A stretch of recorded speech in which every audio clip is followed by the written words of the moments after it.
I'd like to welcome you to WCPT AM's Out Chicago. Think of us as Sunday brunch with your gay best friends. Now please welcome your host, Scott Duff. And a happy Sunday fun day to everybody out there. Scott Duff here and the triumphant return of Ellen Miller. Hello, Scott. Good to be back with you. Just in time for Greek Easter. Yes, just in time. Where are my red eggs? Where are my red eggs? I just got home last night. I didn't get to dye any. Girl. Next you need year. to prepare because we have to do the little Christo Sancta. I know. I used to bring them in for us, but I don't have any. Girl. I'm sorry. Look, if you're going to take all this time off, you need to come prepared with props. I know. Props and eggs. I managed to get myself here today. Let me tell you, I had to walked out the door and went back in 3 times. Oh, my computer. That might help. Oh, I need this. My coffee. Yeah. Anyway. And I'm trust you had a lovely, lovely time. Oh, my God. Too nice. Never no such nice. thing. No such thing as too nice. Even in the rain, we had a good time. No such thing as too nice. Yeah, you're right. Thank you. It was wonderful. How wonderful. And you got to have your nearest and dearest with you for, it was a good chunk of time, almost 2 weeks. Yeah, no, it was nirvana. It really was. Beautiful. Fabulous. And there's a picture of you on a horse on a beach. Like, did you ride that horse on the beach? Yeah. Or I met the guy, and someone said it's her birthday. He was, silly. He goes, "I'll just give you a ride for your birthday." Oh, okay.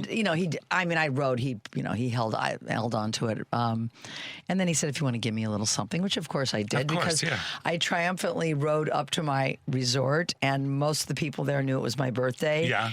And they're all yelling "Happy Birthday" to me while I'm on the horse riding back to. It was like that is amazing. Pinch me. I was like magic. I love it. Anyway, I love that you had a magical, mystical time. You. Everything. And I'm glad you're better. I know. We'll Girl, talk about that. hello again. If you have the chance to get pneumonia, skip it. Skip it. I highly. You did it between shows, though. Yeah. Last week I was just kind of like, hold on one second. Yeah, it was just gross. It was a gross time. But yes, I'm feeling so much better. Thank goodness for modern medicine. Yes. If only our health secretary believed in modern medicine. Yeah, well, that's a whole nother story. Yes, indeed. Yeah, there we go. But hey, we've got a great show for you today. Look, Burt Bacharach. One of my all-time favorites, Hal David and Burt Bacharach. He's like hit after hit after hit after hit. Iconic songs. Yes. There's a new show, Going Bacharach, The Songs of an Icon, is coming to Apollo Theater starting April 21st. And we're going to chat with the super fancy director, David Zippel. He is a Tony Award and Olivier Award winning lyricist and multiple Golden Globe and Academy Award nominee. Nice. Very, very fancy. He did all the music for he did the lyrics for Mulan and Hercules. Oh, yeah. Yeah, there we are. He's a talented man. He is a talented man, and I'm very excited to chat with him about all things Burt Bacharach. Nice. I love that. This is, okay. It's one of my faves, Burt Bacharach. Can I tell you? Yeah. I never knew that Always Something There to Remind Me was a Burt Bacharach song. Oh, you didn't? No, I thought it was just Naked Eyes, like when it first came out, when it came out in the 80s. You heard the reboot. Well, because I heard, but also because I'm a few years older, so I heard the original. Yeah, Dion doing it. But that was what my mom used to have, back in the 80s, when all of a sudden everybody was Chinese cuisine was sweeping the country, so everybody was making egg rolls and doing stir fry. My mom had these gigantic chopsticks that she would use in her walk, but as a true Gen X latchkey kid, I would put my pillow on the countertop and I would grab those gigantic chopsticks and I would play the drums to nice. To that song. And you have a distinct memory of that. I do. And then a couple years ago, this is literally it's been maybe 3 or 4 years that I was driving home listening to some oldie station, and all of a sudden Dionne Warwick comes on. Version. Wait, what? What? Oh my God, that's I know. There we are. So we're going to be talking all Burt Bacharach and everything. Can't wait. And things are about to get super camp-tastic out in Lake Forest as Citadel Theater opens Ruthless, the musical, a gleefully twisted satire that follows Tina Denmark, an adorably sociopathic 8-year-old who will stop at nothing, including murder, to land the lead role in her school play. Ooh. I recognize this. You do? This is my story. I'm kidding. No, I didn't do that. Okay, but, I thought I was learning something new after 14 years. Yes, I know. I went and I How many years? took out everybody. 14 years? No, 12. 12. Okay. It just seems like 14. Sunday morning. Actor Bob Bullen's going to be joining us in the second hour. And of course, we would love to hear from you. So give us a call at 773-763-9278.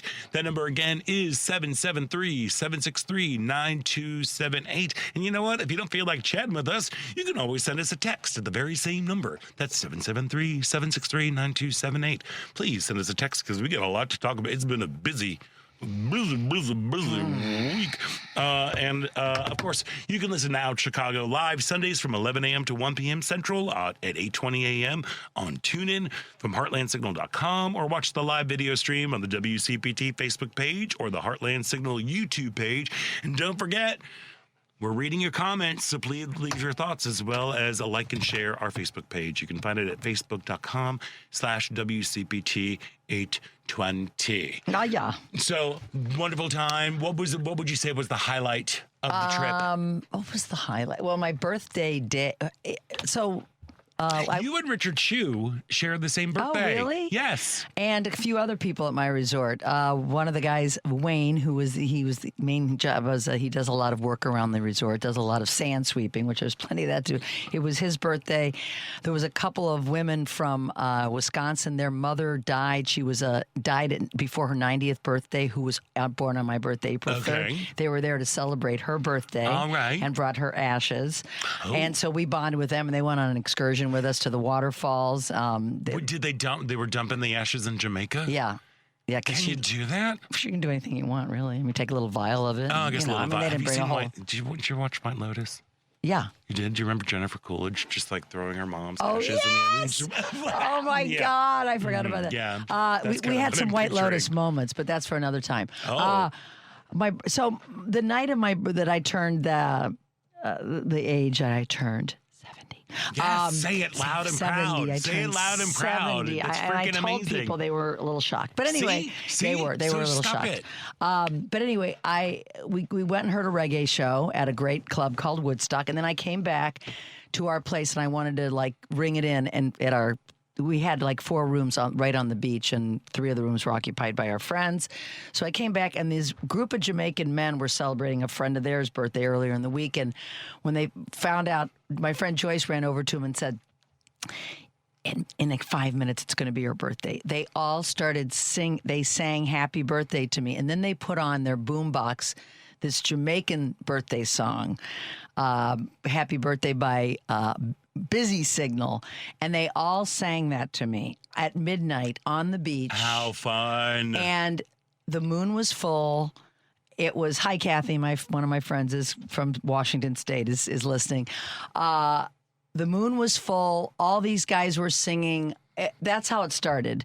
And then the next day, we had a beautiful dinner. Kathy asked everybody to share memories and when they first met me, and that was poignant and funny and fun. I had a horseback ride down the beach. We did a 2.5-mile walk every day up and down the beach, and on the way back, these guys solicited us for a horseback ride, and they said, "It's your birthday. Come on, just get on. You want to give me something, you can." And as I rode up to our resort, everybody knew it was my birthday, and they were all yelling "Happy Birthday" and waving as I on the horse. I mean, it was like, and you were I think I was naked, on an like edible. I'm sure I was high. I was in Jamaica.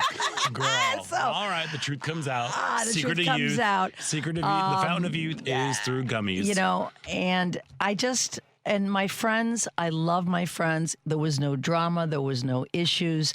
Everybody was just wonderful, and they were pinching themselves that they were there. Some had never been there before. Some had been there with their family on a cruise and stopped for a day to Ocho Rios many years ago.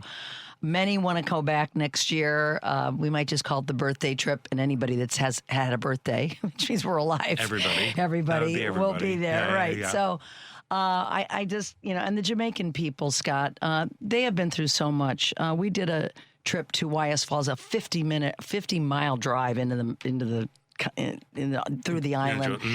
And the destruction, you don't see it if you just go to a resort. Like our resorts are all fine, tourism, and they're built differently than their little houses. And then some of them look like shacks, to be honest, that are leveled. They don't get much help from the government. They're there toiling at all the resorts and wherever they work every day to rebuild their homes. But they remain hopeful. They're optimistic. They're not woe is me. They're very resilient people, and they're kind, and they're just lovely, and they know what's going on in America right now, which we'll get to that, because I have some thoughts about that, too, that I learned about that you don't know until you go to a country what they're going through based on some of the things that the Trump administration is doing. Oh, yeah. And I couldn't think of a better place to turn 70 and be with my dear friends and my beautiful wife, Kathy, who she arranged a tropical flower arrangement to be delivered to our room that was just beautiful. And I just feel like one of the luckiest people in the world. I really do. And it was magic. It was really it's magic. all about, it's all about community. It's about grabbing the people and putting the phones down and just being with each other. Yeah. It doesn't help that it's on a beach. Yeah, it doesn't hurt. Rather, it rained every day just about, but it didn't dampen our spirits. We just, and I played harmonica every single day. That's so strange. With bands, some of which I played. Yeah, there's a couple of great. Odd. You know what, they do a lot of music during the day from 2 to 6. Yeah, which is wonderful because when the rain came, we'd go to one of the places on the beach. They're covered, where I proceeded to jam, and it was just magic. Sounds like heaven for you. It was. So thank you for holding down the fort. Of course. I'm if only sorry. their government was a little bit more friendly towards the LGBTQ folks. But everybody I met, I introduced the Jamaicans, Rastas, everybody. I introduced Kathy as my wife, and they smiled and said, "Nice to meet you." So really, how I was treated is what I wasn't hiding who I was and who Kathy was. Yeah. No, but I mean, it's been years since we've had Stacey Ann Chin on, who is an activist and an artist from Jamaica, who was saying things are changing, especially with the Jamaican people, but it's the government that's still governments are an issue, but the people were lovely, and there was two gay guys from South America staying at our hotel. I mean, things are changing, and the more that we go and say, "Hey, look at us. We're a couple," This is how people, as we know, in our own country, we're trying to let people know that, we're not the boogeyman. Trans people are not the boogeyman. We are just like you, trying to live our lives to the fullest. And I think setting the example that we do and continue to do is what's going to be beneficial to people in the world. I know. Trying it's to all get about understanding and kindness. Creating empathy. Yeah. That's how you change hearts and minds. So, and then we're back to Greek. I came back Greek Easters today. I'm going to go to my Aunt Virginia's and with her family, my cousin Joan. Will she have red eggs? They will have red eggs. Okay, well, I'll tell you she what, has red eggs. I bet they'll be on sale tomorrow at my favorite Greek grocery. I don't want week-old eggs. Hard-boiled eggs stay. Not for a week. They don't. Girl. Okay, next year. Girl. Sorry. That's okay. Anyway, that's okay. I would if I could, but I couldn't, so I didn't. I know, it's okay. Thank you. I'm just giving you a I hard know time. you are. I know you are. But anyway, thanks for holding down the fort. I'm glad you're feeling better. I know you had pneumonia. Me too. Pneumonia was awful. And then, I got to round out the whole thing by doing my taxes. Nothing I always owe because we're independent contractors here. So I always owe. We always owe. And it stinks. And I get so mad paying it doesn't. I mean, I pay a good chunk every year, and it sucks. And I get so mad that I'm like, this money is not going towards where it should go. It's like clearly if Ding Dong is asking for what, some $1 trillion budget, it's like clearly we've got money that we can send people to give people we go could to school. We could take care of so many people if we didn't get into these needless, ridiculous, blood for oil wars. All right, I'm gonna keep my vibe. You can keep the vibe. But think of the billions of dollars, and I mean billions of dollars. Well, he's asking for trillions now. Yeah, I know. You know what? He makes it drives me crazy. crawl. So I'm like, oh, okay, and also I'm paying a good chunk that really affects me as a regular American guy trying to get by, and knowing them, all of them don't pay a dime or it's like, ugh, it gets me so mad every year, and yet I do it. And then yesterday I was feeling I did my taxes on Friday because that's how you spend your weekend. But I had to you were gone the best time because it was so gross here. It was so gross. It rained? It the first week you were gone, it rained, and then this week it was Chicago being Chicago. Yeah, I didn't even pay attention. Yeah, don't worry. Weather. You don't need to do that because it was like Chicago being Chicago. It was cold. 30 degrees on Tuesday, and I'm like, and we're warming up today. But this week it looks like we're going to get some nice Today's things. a great day to be back. But I had to break down. I had to buy flowers.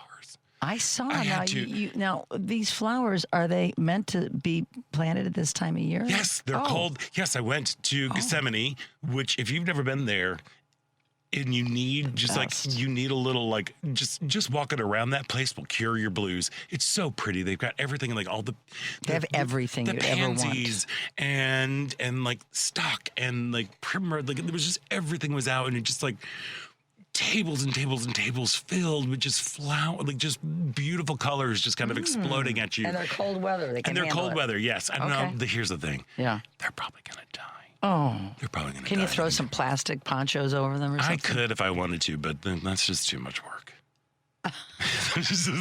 They're not cheap, though, those flowers. No, well. No? They weren't. I mean, they weren't not cheap. But, okay.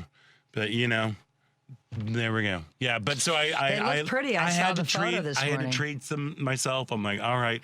But I was smart. I got some ferns. They can those can take stay. the cold. Yeah, they can handle it. I got pansies. Don't mess with a pansy. I love it when people call me a pansy. I'm like, that's right. This pansy will stand up and fight. That's what these little pansies do. So I got to I needed some color and just some sort of optimism that was going to be coming through. Yeah, I understand. Because it's this has been a hard winter. And this was a really, really awful, hard week. Yeah. Oh, but before we do have to take a break. But before we do, I think somebody who was just celebrating a birthday is on the phone. Another Aries brother. There we go. Michael O'Connor, welcome. You're on Out Chicago.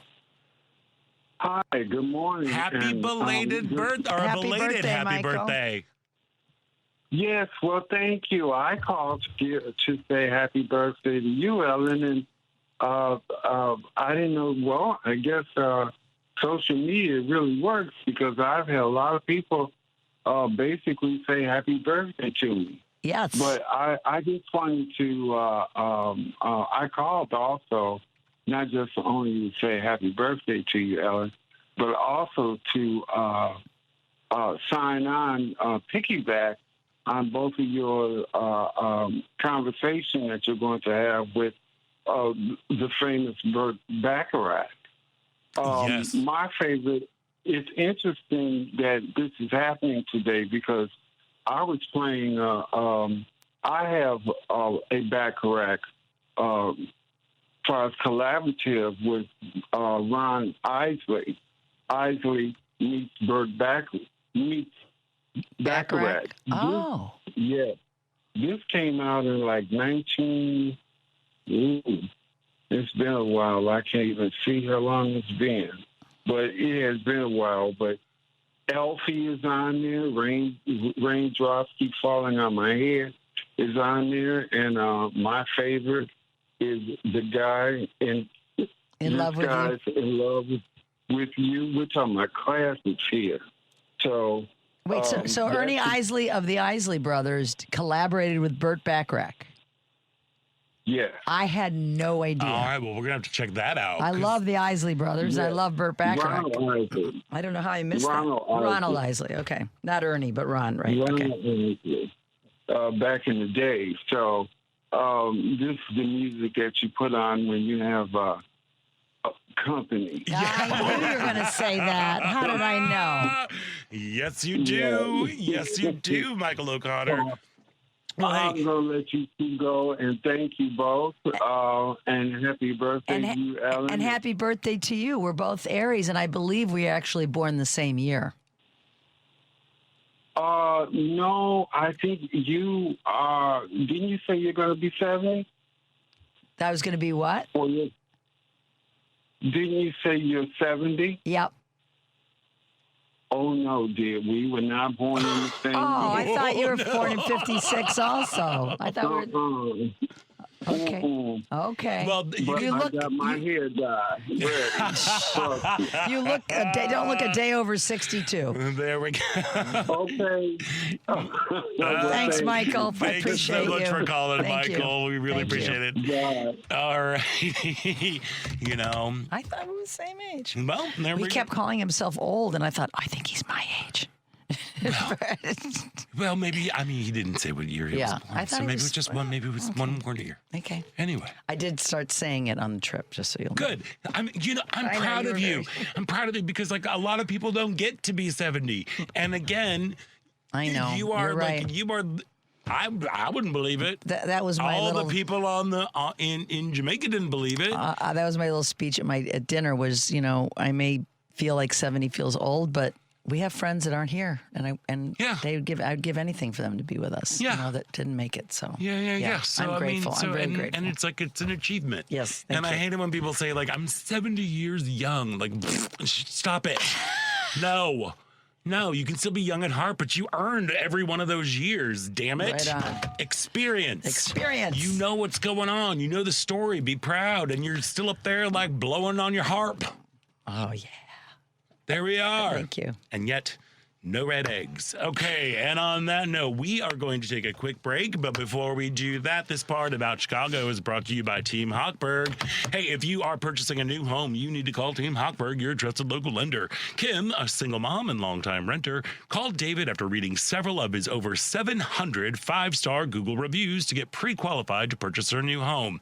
David answered Kim's questions, supplied a realtor with numerous pre-approval letters until she located and purchased the perfect home for her and her 6-year-old daughter, Sophia, where they're going to, I hate this line so much, so they can enjoy future life cycle events. Life cycle. It's so weird. I picture them taking that money that they saved and buying life cycles and just pedaling away in their new home. That's what it will do. On a life cycle. On a life cycle. Let's review. Kim contacted David to secure a mortgage on her first home, and David helped her secure a low interest rate mortgage with only 5% down.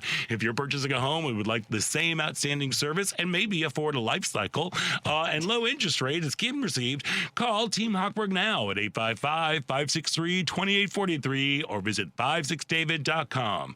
Team Hochberg has helped Kim and thousands of WCPT listeners, but they can't help if you don't call 855-563-2843 or visit that website you know and love, 56david.com. Atlantic Coast Mortgage, Equal Housing Lender, NMLS 643114.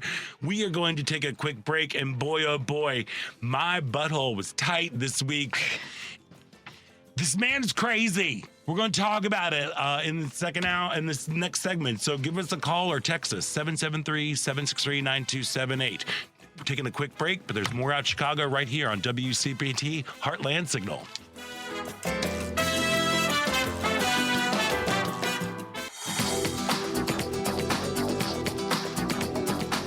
I'm Molly McCormick. And I'm Danny Parpan. And we're an indie folk group called The Fruit Flies. Welcome back to Out Chicago on WCPT.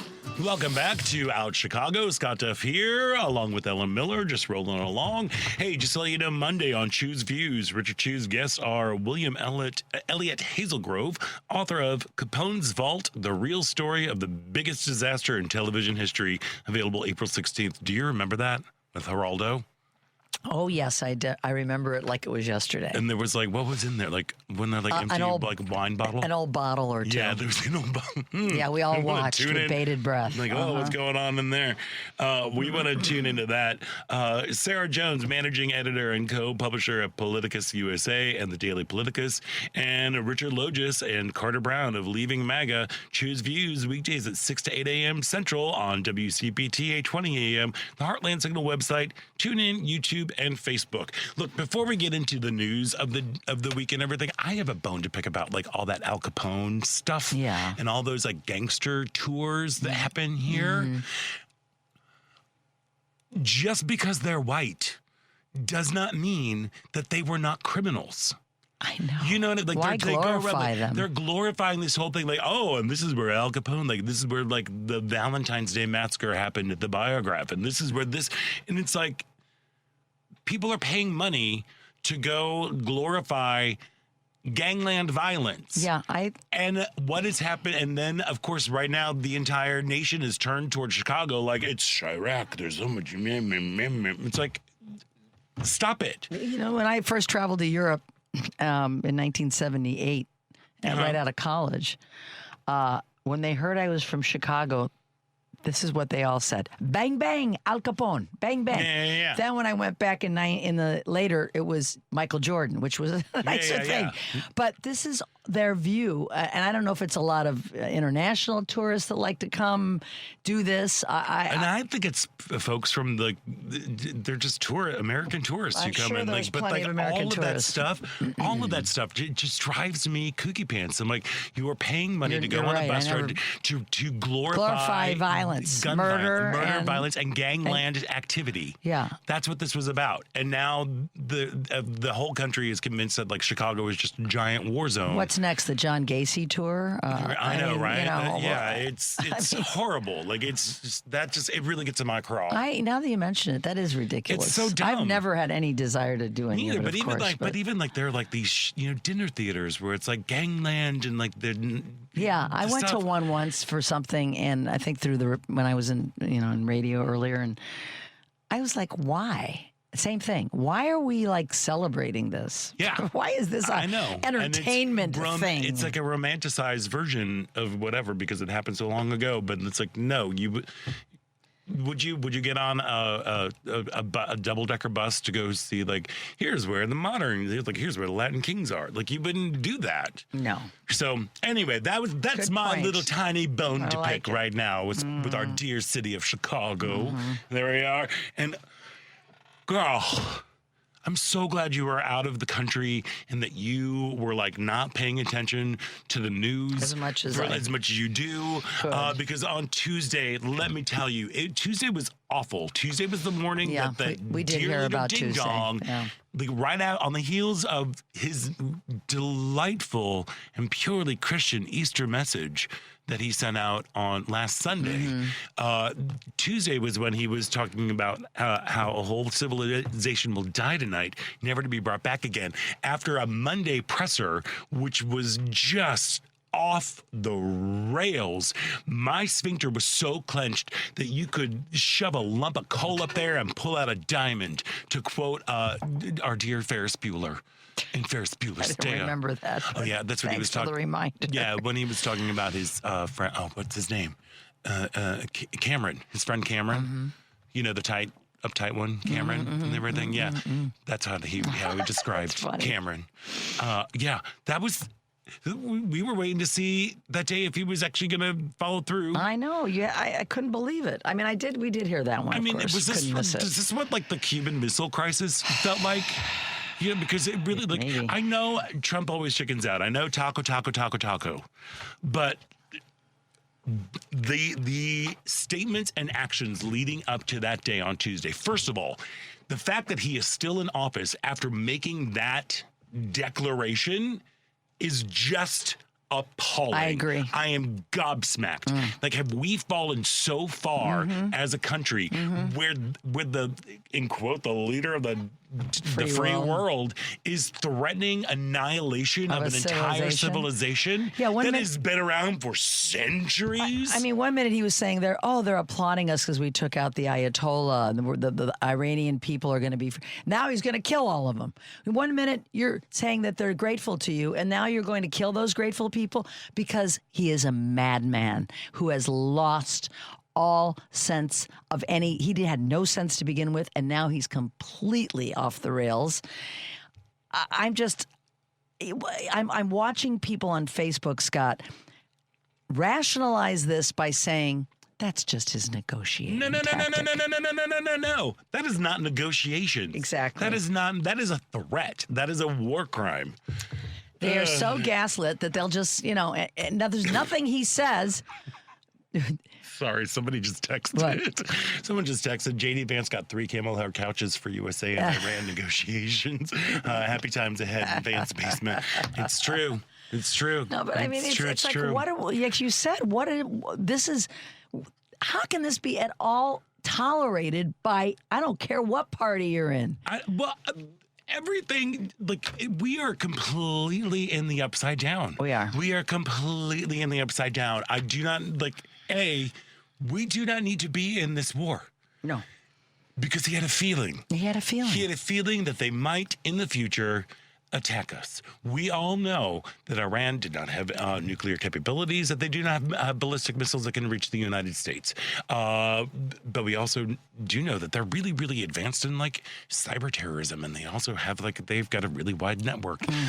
And when threats like that happen on Tuesday, I'm like, you are sorely mistaken if you think that there is going to be no consequences for us here in the United States. I mean, this man is dangerous. And then you have, Secretary of Defense drunk uncle over there who's just screaming holy war and invoking the name of Jesus. It's like, wait, what? What are you doing? I'm very grateful that I do not watch the news. I only listen to it. For some reason, for me, I can take it in a little bit easier because I don't have to see his stupid face and I don't have to see that smarmy, a little dab will do ya. Hegseth, that man has got more gel in his hair. He's just pathetic. Well, he wants everybody to look nice. Remember, we've got to call all the generals back to come meet, which clearly could have been an email about saying you're fat and you need to shave. That's basically what the crux of his leadership that's going on there. But the way that press conference that happened on Monday, I wouldn't be as worried as I was. Was this Trump? No, who was press? There was a presser with Trump, with Hegseth, and then the head of the CIA, I believe it was. I might be speaking out of turn. I'm just trying to pull this from memory. There was another official that was there, and it was like any other cabinet meeting where they all have to praise dear leader, and they're all going around on that. But the language that they were using, the way the drunk uncle was talking about how it is, this is the holy war, and when they got that second fighter pilot that had crashed. Did you hear about that? I did hear a little bit about that. Okay, so the important rescue, which still just seems very odd to me. Not to spread conspiracy theories, but it's that whole, we still haven't, that whole thing has not been closed. But the way he was talking about how he was shot down on a Friday, and then he was left for dead on a Saturday, and then early in the morning hours on Sunday, Easter Sunday, he wrote. Yeah, I was like, are you kidding me? Are you kidding me? Oh, boy. Right now. And they were just and none of this could have happened without the dear leader being how, it is insane. It is. It's insane.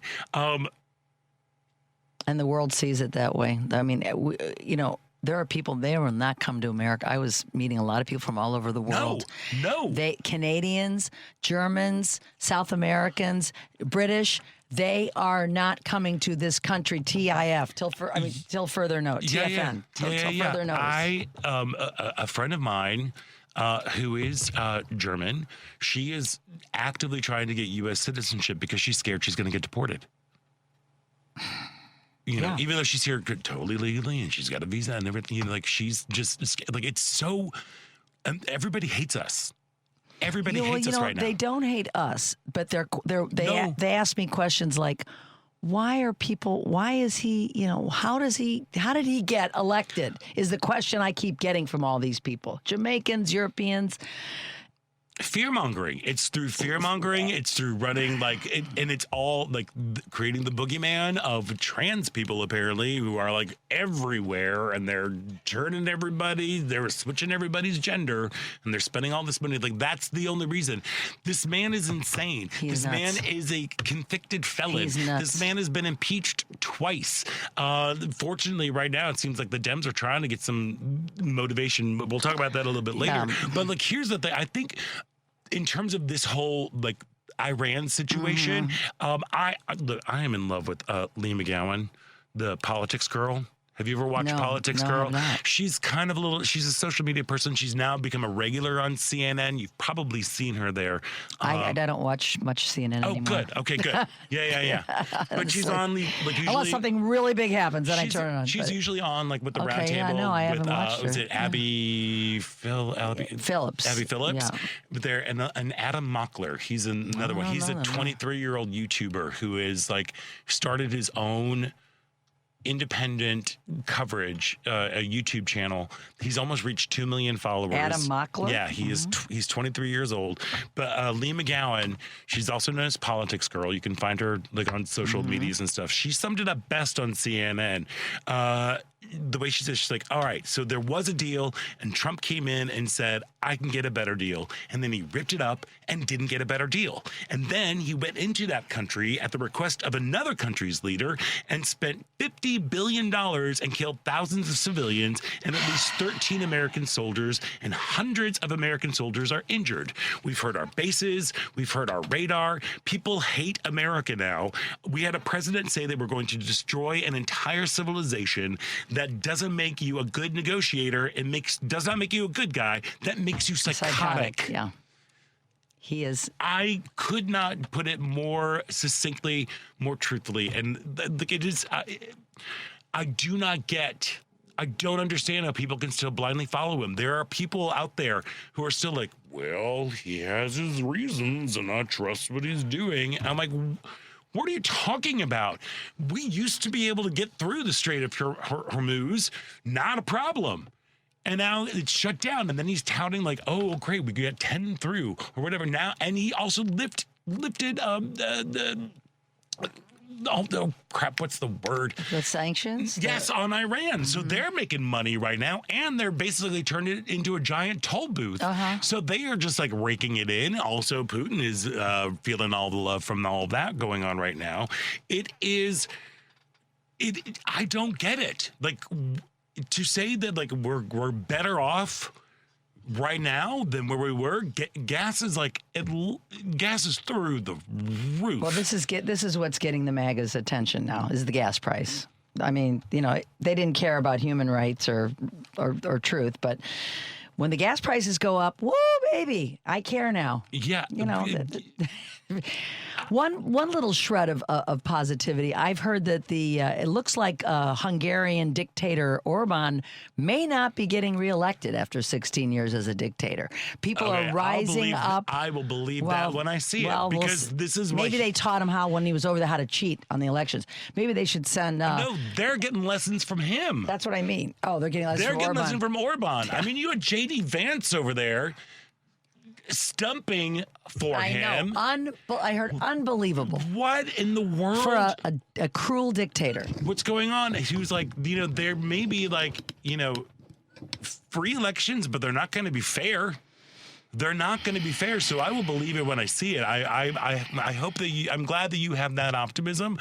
I do not buy it. I do not buy that that's going to happen. And they are taking every lesson from him about how to do it over here. They're trying to pass that stupid SAVE Act. That dumb. I hate that. Because they, for some reason, they have been able to convince all the MAGA people that our elections have been compromised, and that apparently, just like trans people, there's a huge influx of undocumented people who are voting in our elections, which absolutely is not a lie. True. Not true at all. It is not true. Not true. Lie. It's a lie. And with the SAVE Act, again, going into it's going to hurt women.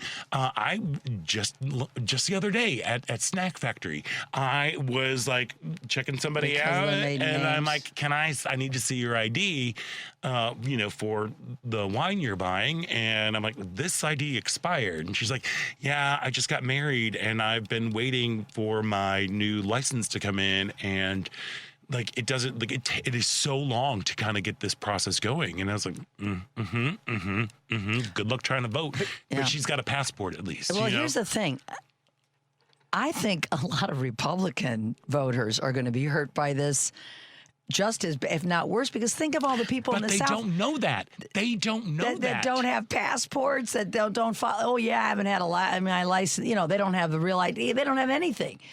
They have. So I feel that those, liberal people, Democrats might have more passports on them than a lot of these Republicans from southern states that may not get out of their state very often.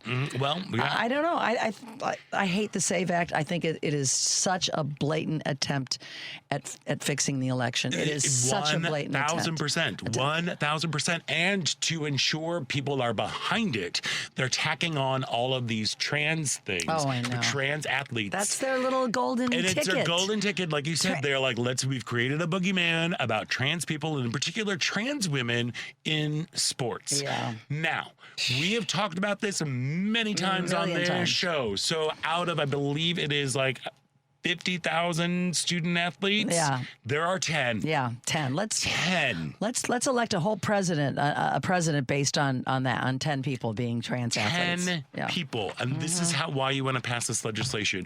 And with all of the shenanigans that have been going on, the Democrats aren't really doing anything. They're finally getting, there's amping up talks of impeachment or invoking the 25th Amendment, even though like the past two impeachments did nothing. And also the whole 25th Amendment, it ain't gonna work.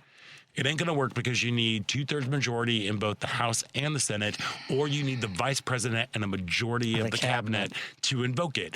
Clearly, they've all drunk the Kool-Aid. They have. And they're not doing it. But there are people out there. There are more than 70 Democratic lawmakers who are calling for impeachment or the 25th. I know it's not. It seems to be like a fool's folly, much like me planting flowers in April in Chicago.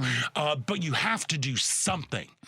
We have to do something. I know. We need to show that we've got some sort of spine that is, that we will not take this anymore. I am so mad and I am so scared most of the time because this guy is just nuts. There's nothing that he won't say or do to further his insane narcissism. Yeah. And let's put up a new arch. Look, we got to take a break. Yeah. Sorry. I'm not sorry. No, we're not sorry. I'm just mad. We're mad as hell. We're not going to take it anymore. Network. There we are. Yes, anyway, indeed. We're going to take a break. And when we come back, what the hell was Melania doing this week? Some ain't right. Some ain't right. Some ain't right. All right, we're going to take a quick break, and when we come back, there's more Out Chicago right here on WCPT Heartland Signal.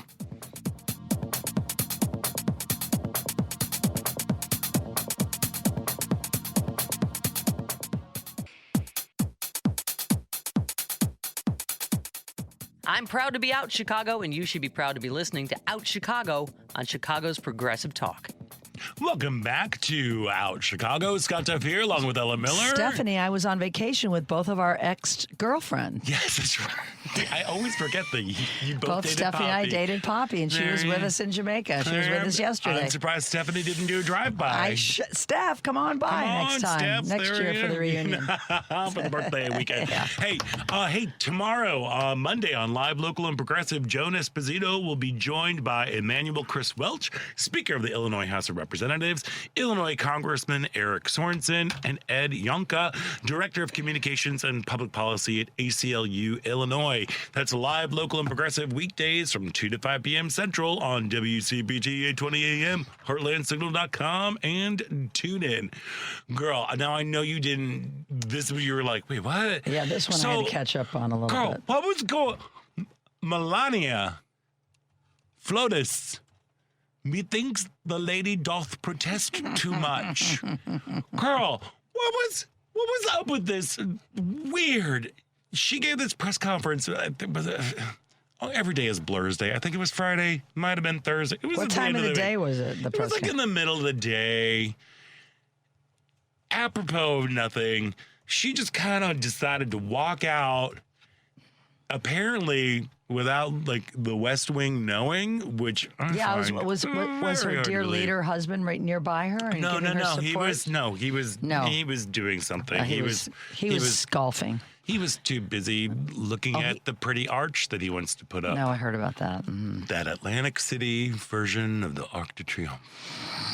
He was too busy doing that and everything. And then meanwhile, wifey was out saying, hello, I do not have anything to do with Epstein. I was never trafficked by the Epstein. He did not introduce me to my husband because my husband and I met at a random gala. It's detailed in my book. She took time to plug her book. Oh, my God. In the middle of this, while saying she's learned from the grifter of all time. All of these people need to stop saying these things about me. They're terrible lies. And she basically rambled for about 6 minutes, denying ever knowing Epstein, denying not being friends with Epstein, not knowing that he and Epstein did not ever get together. It was just so weird. She ended her statement by calling on Congress to hold public hearings for Epstein survivors, urging lawmakers to give the victims a chance to testify under oath and place their accounts permanently in the congressional record. Now, why stir something up that dear leader clearly wants us all to forget? It was weird. Well, here's when this this is supposed to be in the GOP, supposed to be the party of family values. Yes, patriotism, family value, morals, Christianity, Christian beliefs. So this is when this story gets such a trashy soap opera or an episode of Dynasty where you've got this there's speculation online about this Brazilian model who came to the U.S. via Epstein when she was 17. She was entrenched in the same world of models, money, and access to power as Melania. She was the girlfriend and baby mama of a dear friend of dear leader, who was the person who supposedly introduced Trump and Melania. So I don't even know why that matters who introduced them to who. Whatever, they're together, and I'm sure clearly wedded bliss. The picture of just beautiful things. So then this model, Brazilian model, and her boyfriend and baby daddy, they split up and got into an ugly custody battle, and then baby daddy called ICE on her and had her deported, and she's now threatening Melania directly that she's going to spill the tea. Spill. Here's the thing that's really, really, really annoying to me. So this is the administration that claims to be all about morals, all about family values, and here we are, they're just bringing all this stuff up. It's so bizarre. There was a great opinion piece in The Advocate by Josh Ackley, and he wrote, look, they've spent years positioning queer people as a threat to the social order, legislating against LGBTQ plus lives in the name of stability, discipline, and virtue, while operating inside a reality that looks like this: morally bankrupt, messy, opaque, and constantly shifting depending on who is speaking and what needs to be said in the moment. That was Josh Ackley from The Advocate. It's a great opinion piece. And not to mention the disrespect that this provides for the 15 survivors who released a statement saying that the First Lady is now shifting the burden onto survivors to protect people with power, including the Department of Justice, law enforcement, prosecutors, and the Trump administration. They have already testified. What is it you're saying? We have all of this information. It's already been done. Yeah. If your husband's administration let the truth come out, which he and Pam Bondi and everybody else did their best to stop from coming out, we would have all this information. What is exactly is she trying to accomplish here? That's what I mean. It's and of course she brought up we're in the middle of a war. There's supposedly peace negotiations, which did not work out, by the way, after a 21-hour negotiation. But you know what, lady? Why don't you just trot across the hall, knock on that door of his separate bedroom, and tell him hey, release the Epstein files. Do that, please, for everything will be good then. I guess this is how she communicates with him, through through stupid press conferences where she doesn't take a question. I don't know. Anyway, we're going to take a deep breath. We're going to take a break. We're going to listen to some news, which I'm sure will lower everybody's blood pressure. And we're going to come back with the second hour of Out Chicago right here on WCPT Heartland Signal.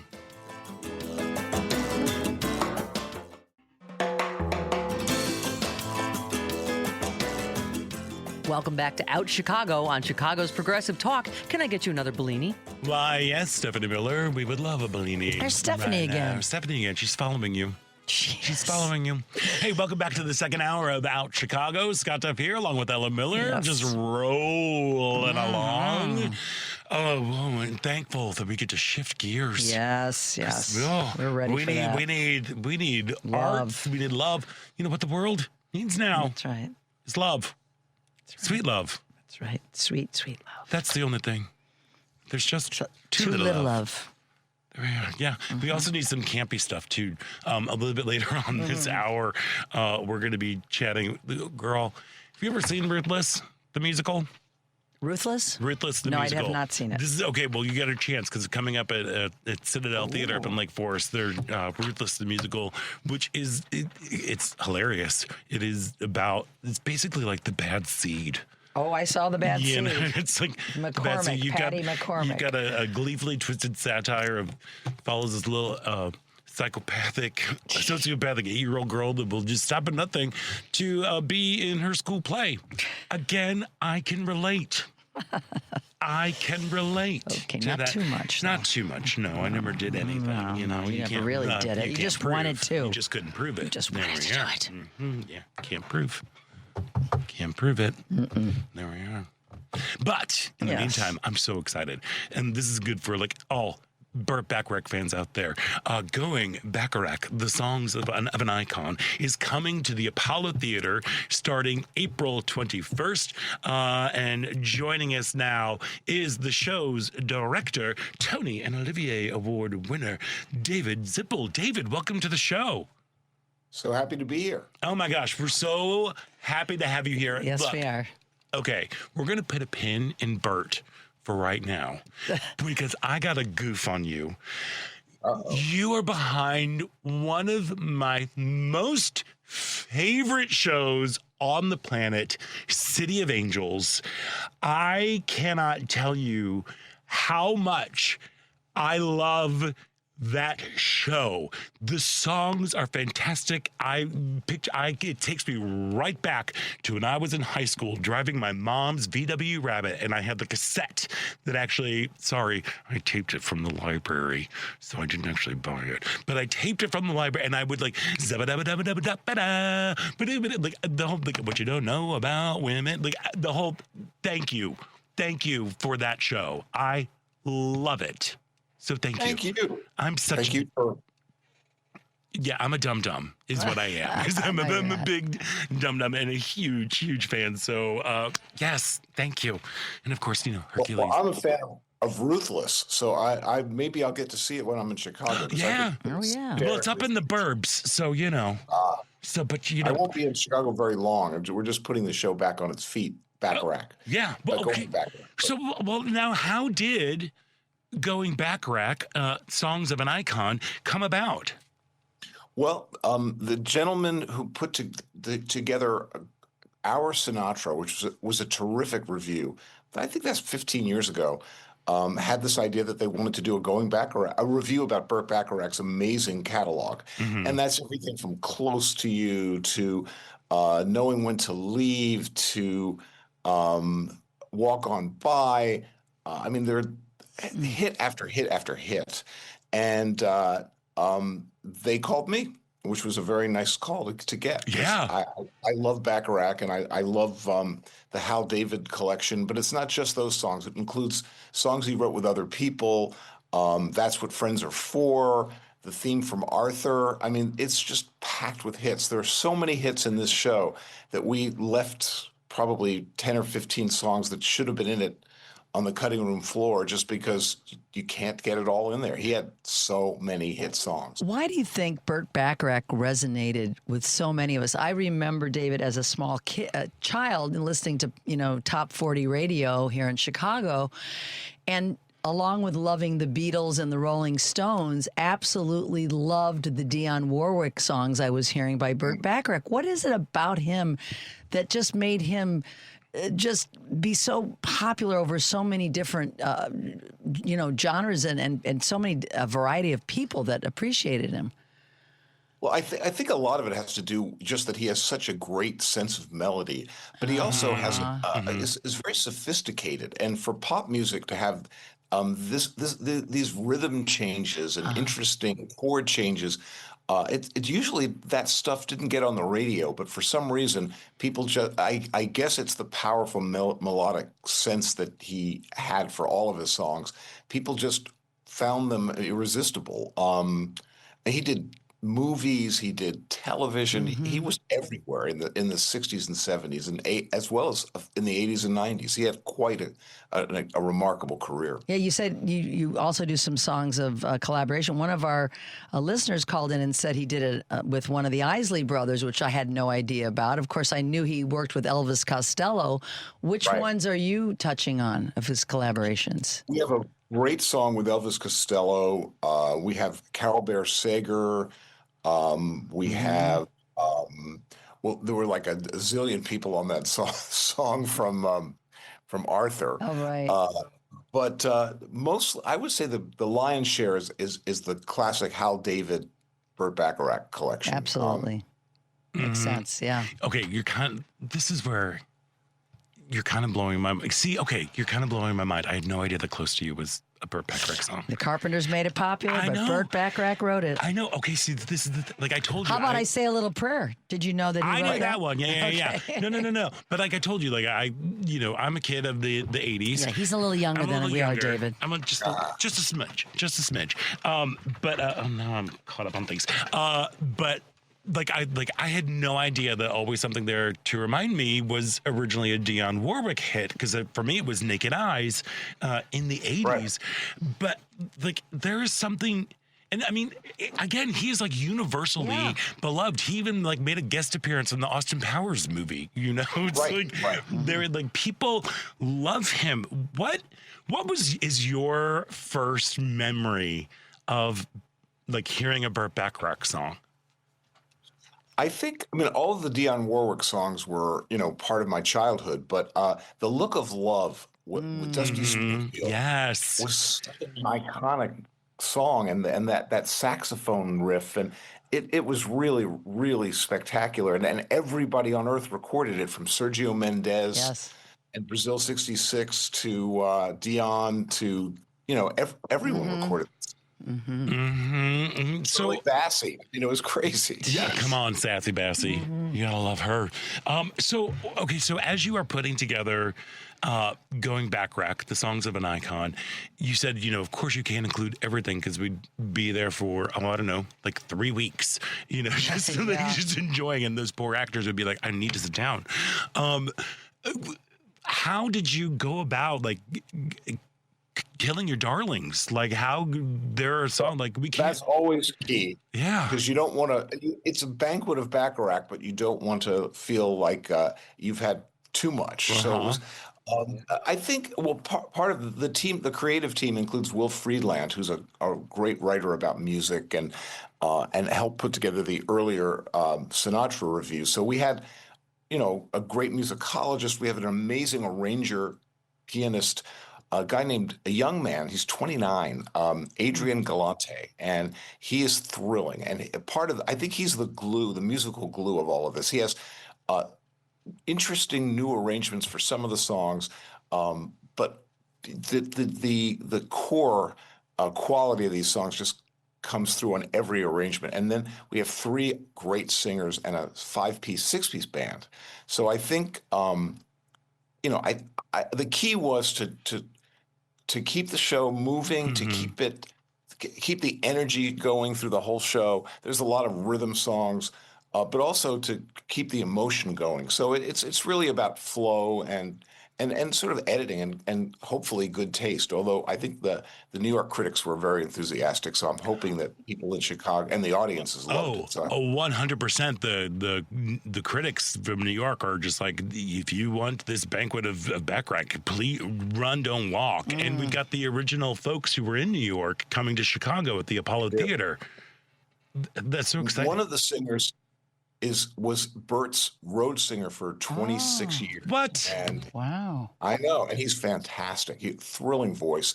Another singer is Hillary Cole, who's a jazz singer from New York, who understands this music so well. And then there's a young lady named Tatanisa Wilson, who is a refugee from Hamilton. And she had never heard of Burt Bacharach, although when she started to sing the song, she realized she knew a lot of the songs. Sure. Yeah, well, I think that's the thing about alive. that's the thing about Burt Bacharach, because he is so steeped into the American culture. Yes. You know, like I was saying, I had no idea that this song was Burt Bacharach, that this these songs, but I know these songs, like they are a part of me, and that's what's so thrilling. I think to go to a show like a review, like Going Bacharach, the songs of an icon. You know, to be able to have your own moments of self-discovery. Like, even if you aren't as familiar, you think you're not as familiar with Burt Bacharach. Oh yeah, you are. Probably know most of the songs that are there, and just be like, oh, like this one, and you're just kind of amazed by the genius and the longevity of such an incredible career. Yeah, his music seemed to be so accessible to people. You know, it was sophisticated yet accessible. Do you think that's missing in pop music today? Well, I not entirely. There are some good melodic writers who know how to write a hook, who know how to write a theme that people can identify with. But to have a broad career like Bacharach and over 5 decades, and have so many hits, that's exceptional. He's sort of the Cole Porter of his generation in some ways, although obviously they're very different stylistically. But and does the show tell a story, David, or is it just like connecting the songs through their emotion or their? I mean, how does it unfold? It's a little bit of everything. We tell you a little bit about Burt Bacharach. We give you context for some of the songs, but mostly we let the music lead the way. So it's connective staging, but it's not one of those. And then he wrote kind of a show, Right? Okay. But there is a little bit of context, and we do learn a little bit about Burt and his history and his 5 Oscar nominations. He won 3. I was wrong. I think 6 Oscar nominations. He won 3.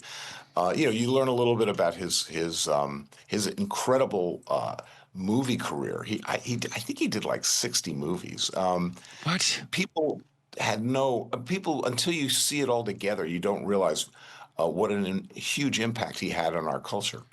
Yeah. And when he passed, was it just last year that we lost him? A year and a half ago. Yeah. I was like, oh man, I know. That hurt me. Yeah, it was one of those like, oh, this is the end of an era kind of vibe. And I think younger generations don't even know his name, but they will know the songs the minute they hear them, because you can't walk into a Starbucks without hearing. Right. So now you are, like, as we said, you are a lyricist. You're behind, again, City of Angels.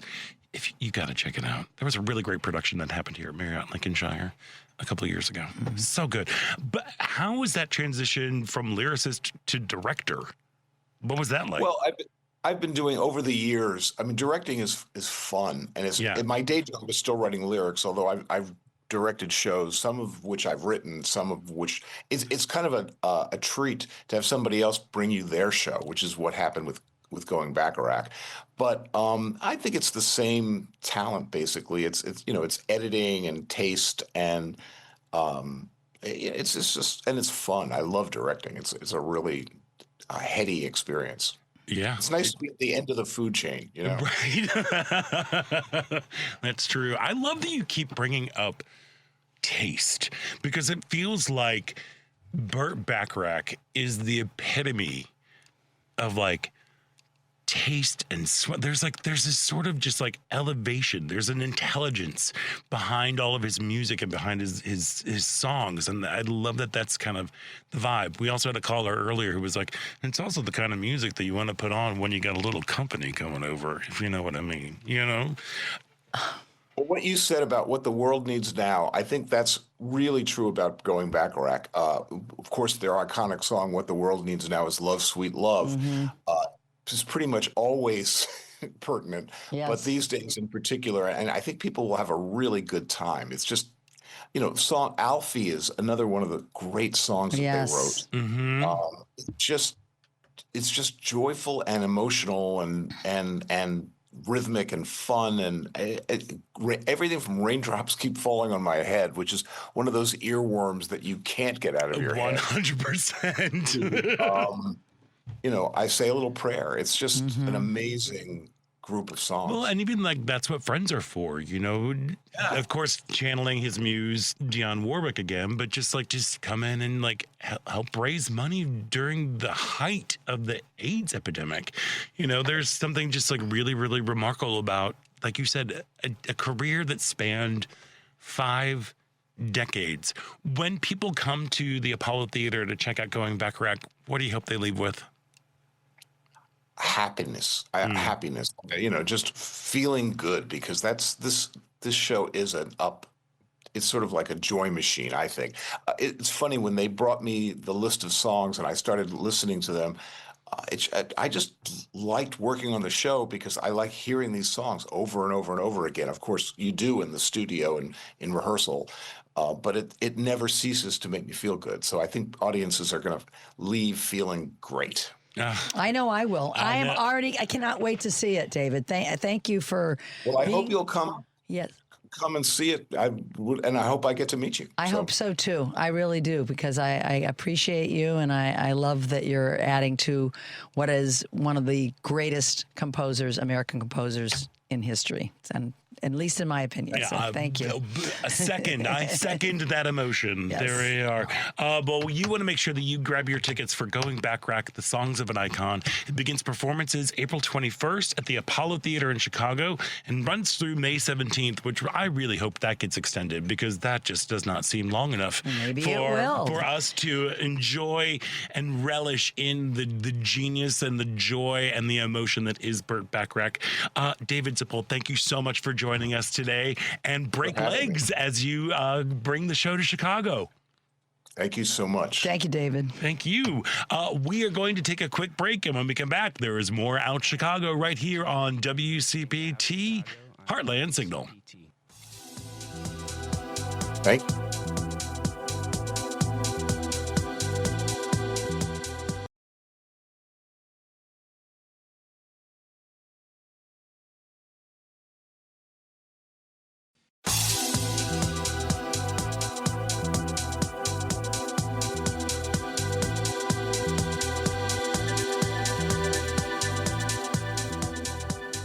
Hi, my name is Amy Sumter. I'm a comedian as well as She's Crafty, and you are listening to Out Chicago. Welcome back to Out Chicago. Scott Duff and Ella Miller rolling along. Yes, we are. Singing this a song. Greek Easter. And on Greek Easter without any red eggs. Just saying. I'm sorry. Just saying. I know you were traveling. You got home late. It's okay. It's all right. It's all right.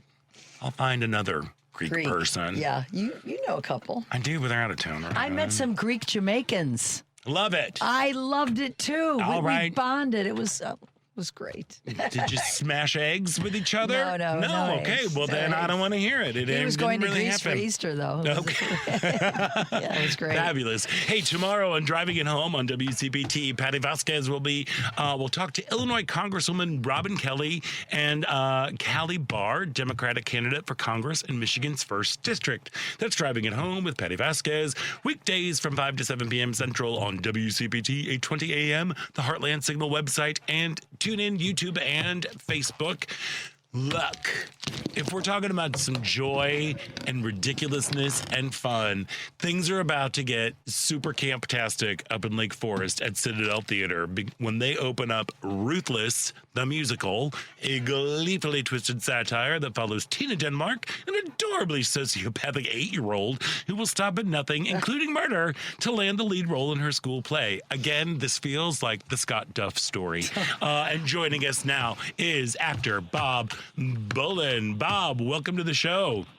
Hi there. How are Bob. you? How are you doing today? I know you are in tech right now, so thank you so much for taking time out today. Yeah. We just finished Act 1, and now we're having a break before we go into Act 2. And as I'm talking to you, I'm in full beat right now. Come on now. Come on, full beat.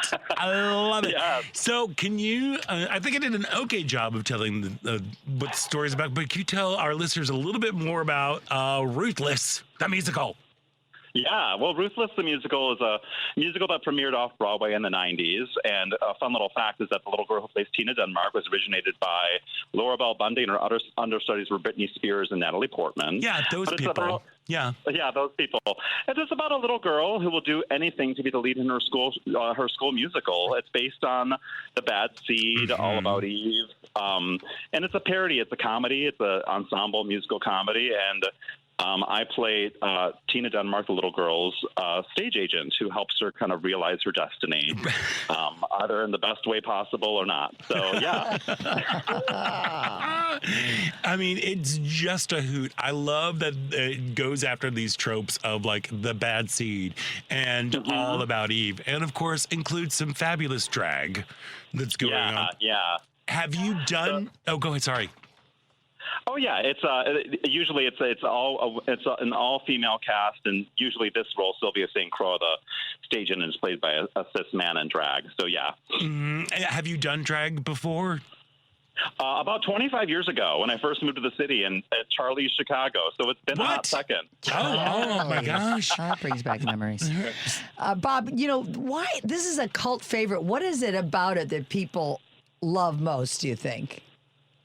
I think it's the fact that it's a musical that features women being ridiculous and behaving badly. I think there's a bit of that. I think there's the lore of it being, the musical that Britney Spears was in, but it's also just incredibly funny. It's one of those shows that is a laugh a minute. And people who love the show and know it love the show. And the people who don't know it are in for a real treat. Yeah, 100%. And especially this sounds so, look, I don't want to poo-poo comedy because I love comedy. I am a comic and I love it. And people don't understand exactly how hard it is to do comedy, because comedy feels nice, like it makes you laugh. You get people to laugh and it feels lovely, lovely, lovely to laugh. But people forget that it's really a forceful act because you are making someone laugh. It is a skill that not everybody has. What has been the rehearsal process been like, especially with, you've got younger actors in the show. What has it been like? Has there been, and I know this is going to sound silly maybe, but has there been a dramaturgical work in terms of let's introduce these younger people to The Bad Seed, to All About Eve, probably not to Showgirls because that's just a little too much for that age group. But you know what I mean? What has been that process been like so that everybody's all in the same play? Well, we have two Tinas who are alternating. They're Olivia and Kat, and they are, let me tell you, they're such professionals. We're trying to keep up with them. They're always book and ready, the first rehearsal. And they have an innate understanding of what this role is, which is scary or not at the same time. They get it. And so it's been really fun. We've had a pretty truncated rehearsal schedule, so we all were cast about 6 months ahead of time, so we were all ready to come, ready to just get the show up on its feet and then fine-tune that comedy component, because that's what really makes this show funny. So, yeah, the two little girls are ready. They are the stars. We're just keeping up. Oh, yeah, always put your money on the showbiz kid. The showbiz kid will show up. They will be professional. They will know all of their lines. My microphone just went out. There we are. They will know all their lines. They will know their choreography. They will know, they will be on it. Yeah. You gave them a change in blocking, and they remember immediately. Meanwhile, us old people are like, what? Wait, what's happening? My world is thrown. Yeah. I don't know. Yeah. I guess it was W.C. Fields who said, never do a show, never work with kids or animals.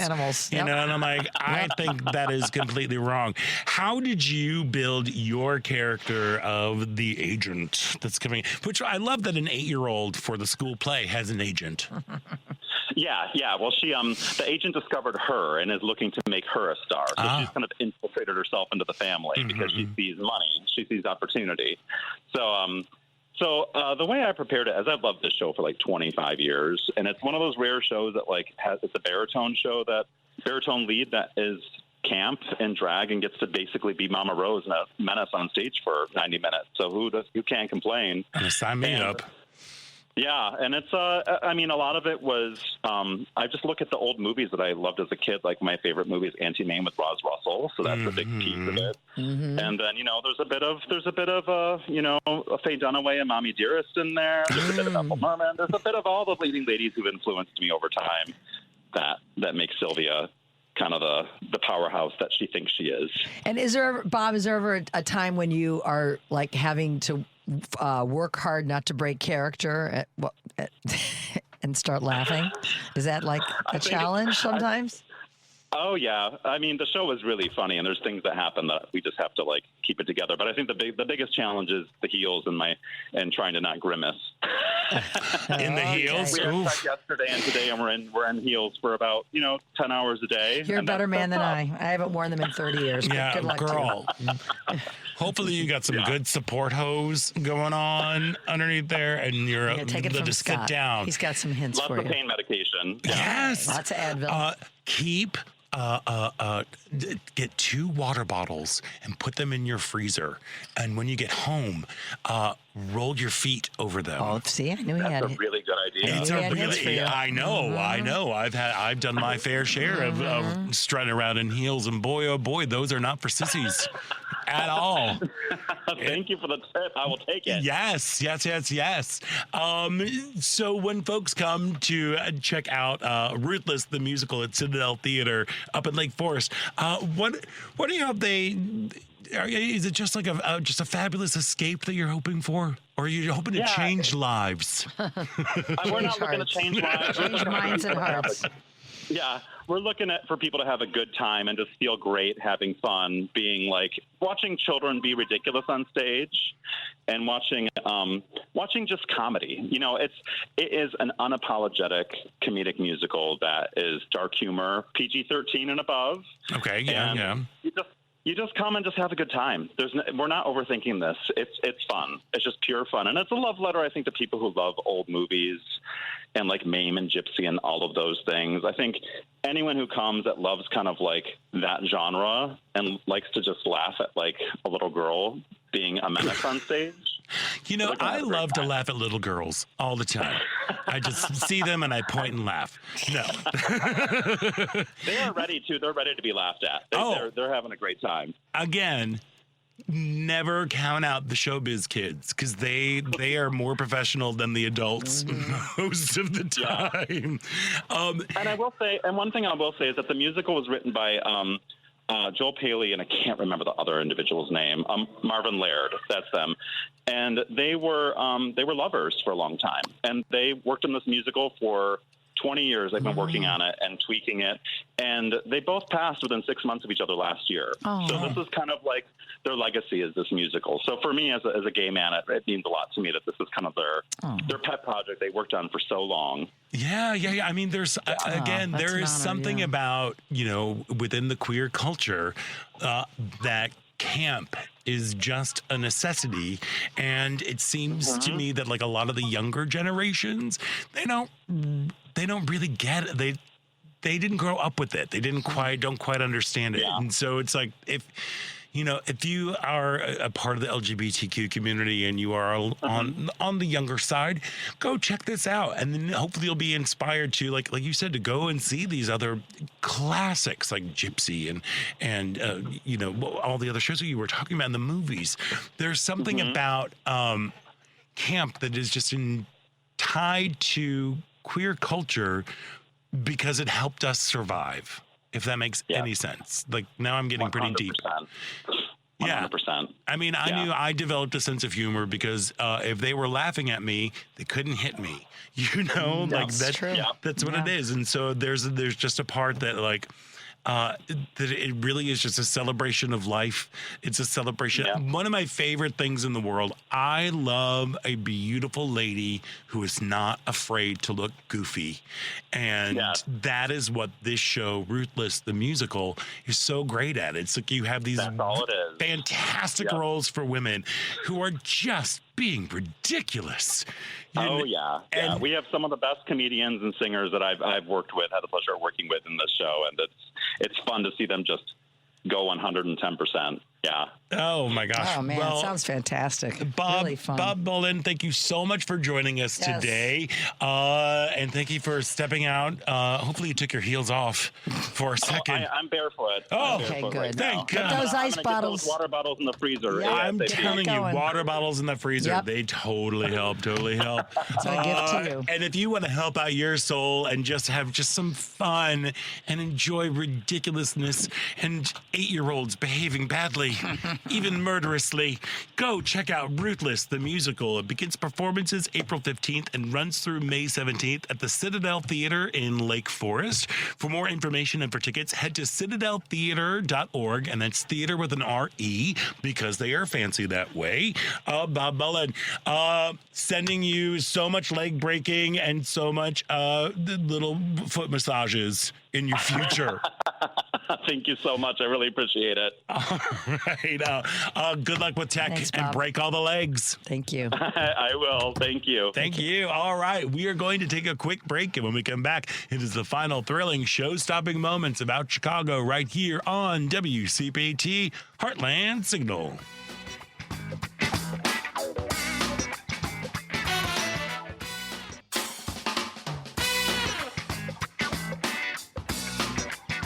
I'm Jen Grosshandler. And I'm Chazzy Grosshandler. We're with the Gender Cool Project, and you're listening to Out Chicago! Woot! Woot! I smile every time I hear them. Woot! Me too. They bring a smile to my face. Yeah, I just Jen's a doll. I saw her at the Chazzy's great. and Chazzy's great. I saw Jen more recently because I was covering the Juliana Stratton that's campaign right. headquarters. And she was there. She was kind of out of context. She had to say, "It's me, Jen Gressel," and we just. She's just of course she was there campaigning for Juliana Stratton. She's a force. She is a big force to be reckoned with. Yep. Same with Chazzy. Same with Chazzy. Same with all of the gender cool, are they ambassador? Oh, I forget. Champions. Yeah, champions. The gender champions. Yeah, Yeah. cool. Anyway, Go shout check out to you if you're listening. Yeah, go to gendercoolproject.org. Yeah. Go check out. We've had Chase was just on a couple weeks ago, which, by the way, we're a podcast. You can If you hear missed, it. You can hear relive it. the memories. You can relive the magic. You can discover the magic for the very first time. Wherever you get your podcasts.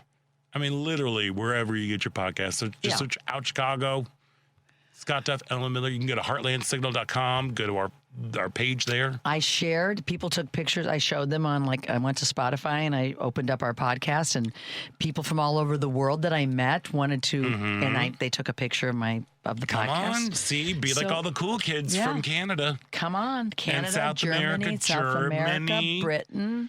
Britain, all of those people are just flocking to Out Chicago. They are. And you can listen to either the full episodes or just selected interviews, which is great.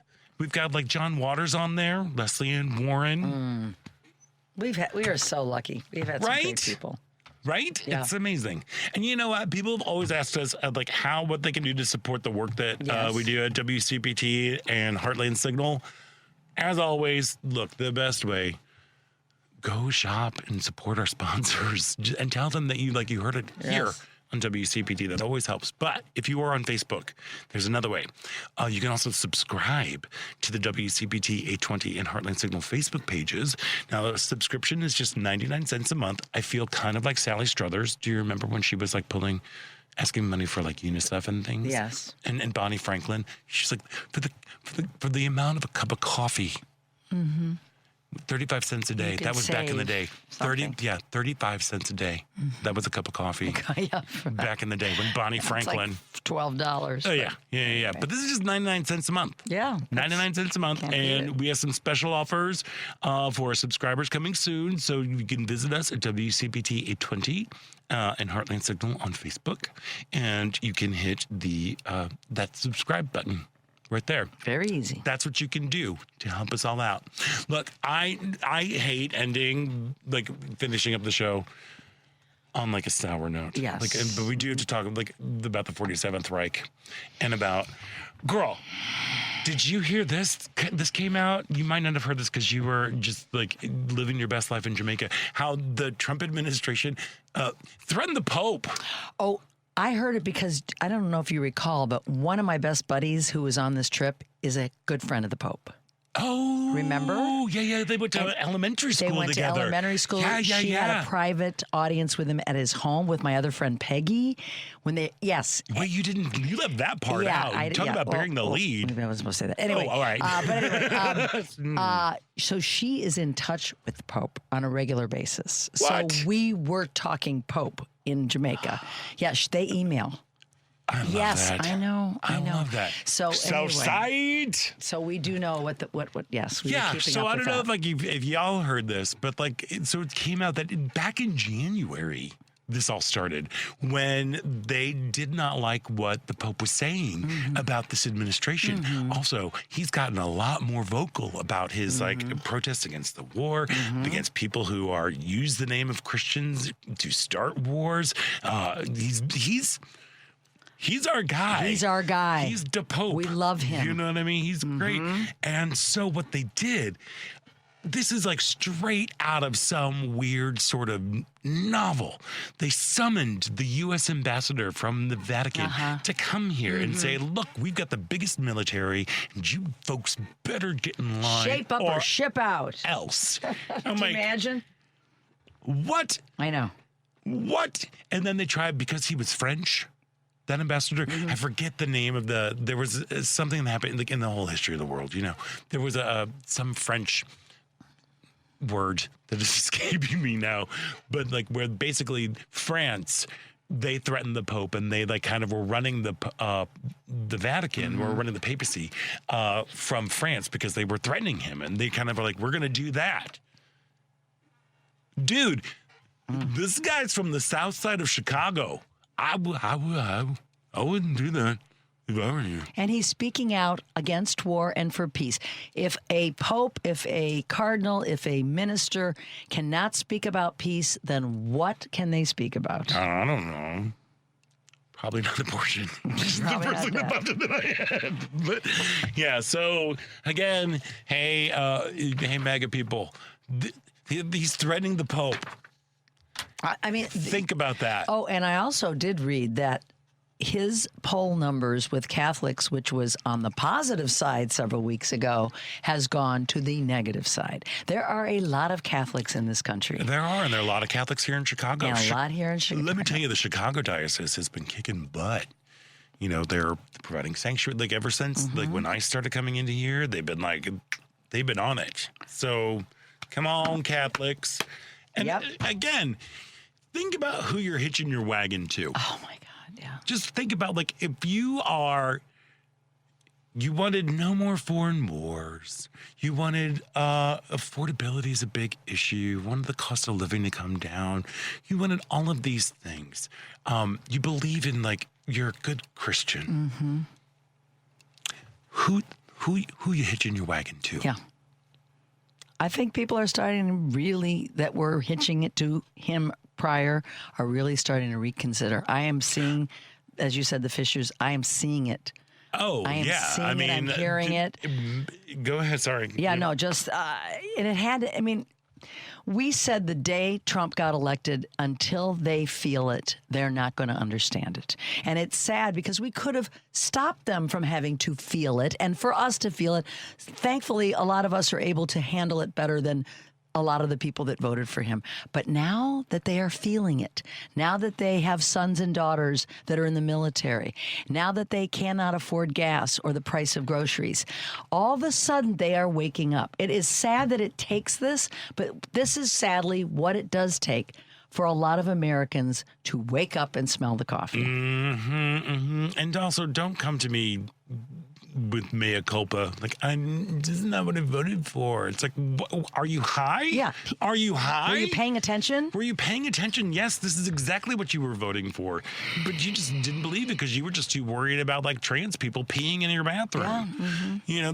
That's the big thing. And immigrants, the horrible immigrants that are voting in elections, that are murdering and raping and all don't forget eating dogs and cats. Eating dogs and cats. Yeah. All lies. Yeah. All lies. Yeah. And now you're realizing, oh, this guy sucks. You know what? But don't expect me to be oh, come here, blah, blah. No, prove it. You need to like do something, then do something. You got us into this mess. You get us That's out, right.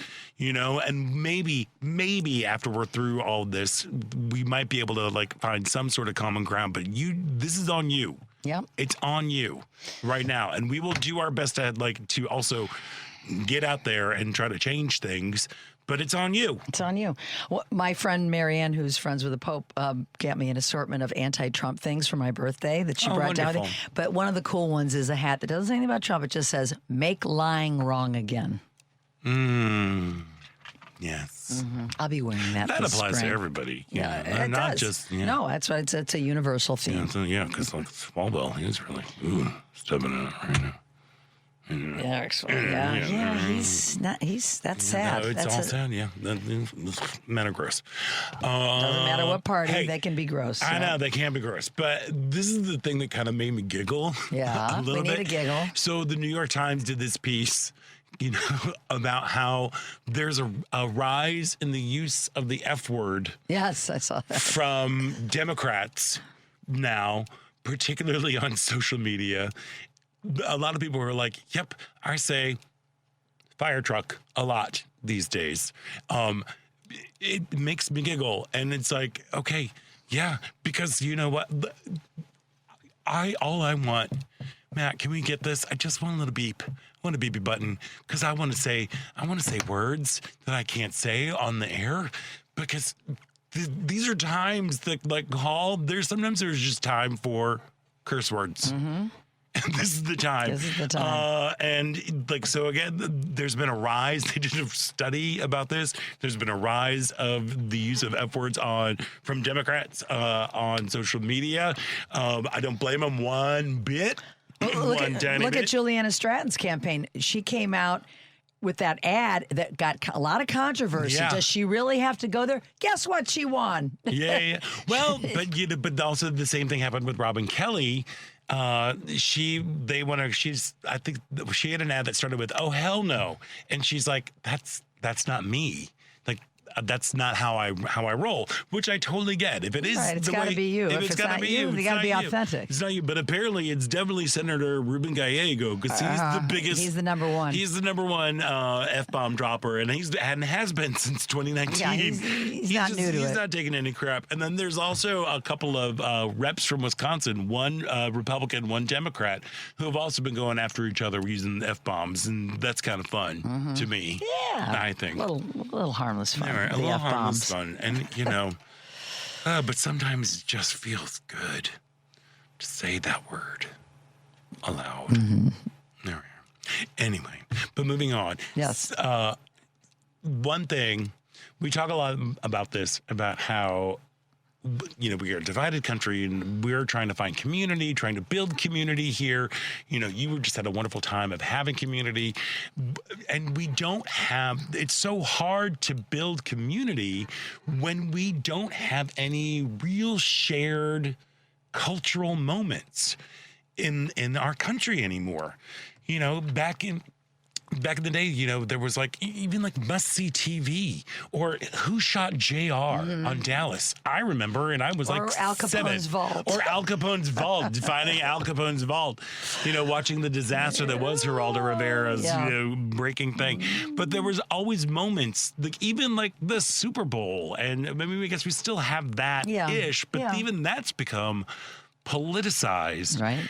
To some extent, because they're taking the knee, and people just dribble and just shut your mouth. Mm-hmm. But we don't have those moments. We don't have even television. TV is weird. It's its own thing. People are beyond the 3 networks. They're just kind of picking and choosing. Everything is curated. The news we get is curated. Everything is curated. There's nothing shared. True. Except for NASA and Artemis 2. And what an incredible 10 days that was. Now that I was trying to understand what exactly went on there, because I know that they went around the moon for the first time. These 4 people have traveled furthest from the planet Earth than anybody has ever traveled. They went around the moon. They went to the dark side of the moon. Okay. There were 4 astronauts in there, 1 Canadian, 1 black guy who was the first black man in space, and then 1 woman who was in there. And they were all knowledgeable, and they were scientists, and they were explorers, and they were incredibly brave to go and like go around the moon. Did they have a lot of footage? Yes. Oh my gosh. I got to catch up on that. Do you have a subscription to the New York Times? Of course. Yes. Okay. Go there. There are so many beautiful the images. I saw everybody showing the splashdown, and they were going crazy about it. And I'm like, why? You know. But, well, because they canceled. Like NASA we haven't gone to the moon since way back when. Right. You know, this has been the first time, and it doesn't matter which political party you are behind. You know, people were just it was just loving great it. Though. It's so cool that you have these real American and 1 Canadian heroes who are like who did this incredible feat. And that's the sort of thing that I'm like, that I really miss, you know, like for 10 days, we were kind of watching these incredible images coming back. One of the astronauts named a crater. His late wife, I heard. Yes, after his wife. I did hear that. You know, they had to suffer through Ding Dong talking at them. And there you could see them all kind of like, but like the Prime Minister of Canada called, and it's just like, it's one of those things where we look at science and human expertise and curiosity and looking to move forward, you know, to move our country forward, to move our society forward, that we just don't get. Well, yeah, and you know, it harkens back to a simpler time. As a child in the 60s, when these first flights started, you know, the Apollo mission, it was everybody in America was at home. They had a TV crew at the wives of the pilots were all together in one home. Yep. And I was always, as a little kid, like, aren't you scared? Aren't you kids scared for your daddy? Aren't you scared for your husbands? And it was always a collective joy to see them accomplish this mission, do the splashdown. It was, you know, you're right. It was just, there was nothing quite like it. Yeah, and it's there was nothing quite like it. And we all can celebrate it because it's like it's all of us. It's the one time in the past 2 years that we can be proud as a country where we have competent, smart, brave individuals who are doing an event, doing something in the name of America. That's right. Where we're not ashamed of it. It's very rare these days. It's very rare. And just to have those moments. And of course, then, like, because again, I was trying to find it, like how can I live stream or whatever? So I'm like, I'll go over to Twitter. Oh, don't go to Twitter. Don't go. I hear it's dark. Oh my God. It was nothing but like what was coming up. I'm like, are you kidding me? It was nothing but flat earthers. And people like, are you kidding? This is a lot of like, they're pulling the wool over our eyes again because they're just in a studio somewhere. Like, we've got technology now to point out how fake it is. I'm like, what? What is wrong with you? What is wrong with you? What, like, again, why are you so mad and so angry, MAGA, and that you just can't just accept something that is really cool? Really it's a defense mechanism. I know, but it's one of those. But why are you mad? You've got all 3 branches of government that are like running things and everything. Because deep down inside, they know they're responsible. Well, not even no. They're just sad people. They are sad. They're sad people, and not brave, incredible astronauts who came. I believe they came in at 24,000 miles an hour. What? Like that's how fast they were coming in. There's a moment where it comes in so fast and so hot that it has its own little like orbit around it. Like it is harrowing. So when the splashdown happens and you see these things happen, they all emerge safe and they're back on the planet, and they have never just gets old. done something that we as normal human beings probably won't do. Probably not. We need to just celebrate that. So thank you, NASA, for giving us that, for doing that. And moments. we need, I kept thinking about Joan Esposito the whole time because, when she was a kid, she wanted to be an astronaut. I did not know that. She did. She wanted to be an astronaut, but at the time, women weren't astronauts. No. So instead, she became a real big science fiction geek. Oh, she's a total nerd about it. It's fabulous. Oh, I didn't know that about Joan. There we are, a little bit about Joan. Although I think her downstairs room is a Star Wars theme. I'm sure, yeah. now that you think about it, you're like, there are signs. Yeah, there are. There are signs. It all makes sense now. That are going on there. So, again, congratulations to the entire crew of Artemis 2. Thank you to NASA for helming this, and you could just see the joy because it would cut back to Houston and you could just see them all just being so excited and just nerding out. I It's love like that. science and things that help our brain grow. So, thank you. And I hope that you can have things that make your brain grow this week. There we are, because that brings us to the end of another Out Chicago. I want to thank all of our guests today. I have to scroll up because my brain just went away. Yeah, no, we've got David Zippel and Bob Bullen. Thank you so much. Matt, you were incredible. Thanks, Thank you Matt. so much. Nice to see you. Paul, you're doing an incredible job back there too. Love you more than my luggage. Ellen Miller, welcome back. I'm glad you had a fabulous time. Thank you. I'm glad you're healthy. Thank you, me Christos too. Anesti to the Greeks out there. And I can never remember it. That's why you didn't bring the eggs, because it's been 12 years and I can't remember the response. Next time. And I'm Scott Duff, and until next week, stay proud.